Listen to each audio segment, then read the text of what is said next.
Welcome back to Living Local. The Quad Cities is brimming with visual artists, and today we are featuring one of those upcoming artists with big dreams. And joining us in the studio is one of the best and the owner of Vavrosky Art, Miranda Vavrosky. How are you? Hi, Tristan. I'm great today. I'm doing great. I'm so happy you're here. This is so great. Thank you for having me. So let's start at the beginning. When did you start your artist journey? So it's a really long story, and I'm going to shorten it up. Essentially, I was in school going for medical, and every road bump, every roadblock, every dead end that I met ended up helping me get to where I am today, becoming an artist. I love that. I love that. And what was the idea that sparked it back then? Did you have that like one little moment, or was it like a collection of them? Well, COVID actually. So I was not an essential worker, and I live alone, and I started painting in my apartment just to pass the time like we all did.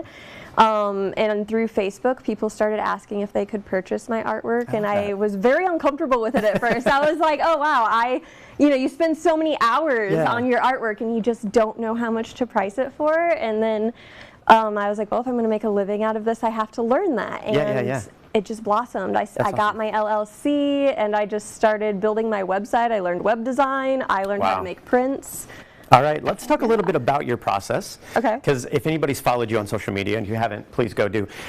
You have some very unique styles that you go through, but I'm curious about, just all of your process. It's so fascinating to me. So I'm an intuitive artist. A lot of artists will make little mini photos to see how they want their painting laid out. And for me, I'm an intuitive artist, so I go in and I paint with my hands, I paint with mops, I paint upside down. I will literally swing upside down from the ceiling and paint. I get very into it, and I dance with the artwork, so I get inspired by music and motion. So a lot of my artwork, when you look at it, there's a lot of motion going on in it. And for me, I think it's just trusting the process. It's trusting the process. Right. So what are your milestones so far, man? You've accomplished quite a bit in the last couple of years, it sounds like. Yeah.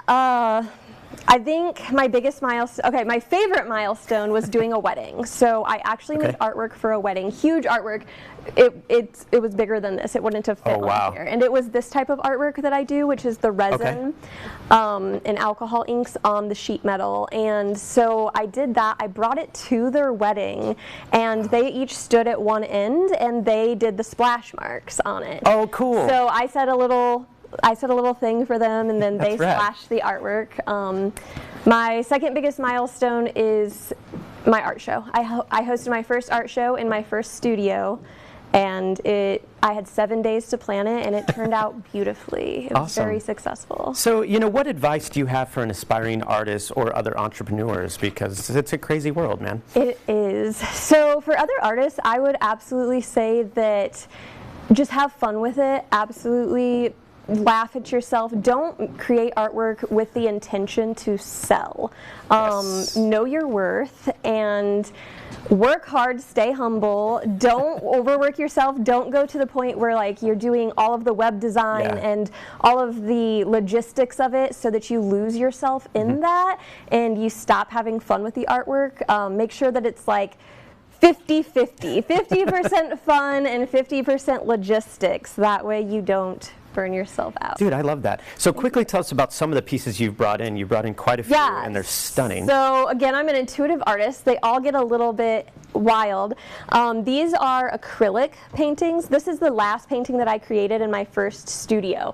Okay. So I was planning my art show, and I was there day and night, and I created this at midnight to 6 a.m. Artists are night creatures. We are creatures of the night.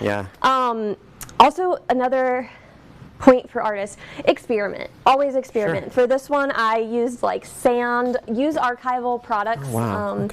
So I used sand and acrylics. I experiment. I get influenced by other artists. I had no idea how to do resin, how to put artwork on metal, but I learned how to do resin, and I play with it. I have fun with all of my artwork. This is my favorite piece right here. This is called Salvation, and I will never sell this one. Okay. So this is the only painting that I got to show my grandmother before she passed away, so it means a lot to me personally. That's beautiful. That's gorgeous. And to me, it kind of is somebody being reborn. So I feel like that's what art gave to me. I love and that. that's what that painting means to me. Well, hey, thank you so much for stopping in, Miranda. This is so great. Thank you for having me. Go buy some of her art. For more information, you can check out Vavroskyart.com. I'll get it eventually. Or find Miranda on Twitter, Facebook, Instagram, and TikTok under the name Vavrosky Art, and under LinkedIn under Miranda Vavrosky. We'll have all those details posted in ourquadcities.com. More Living Local continues after the break. Stay with us.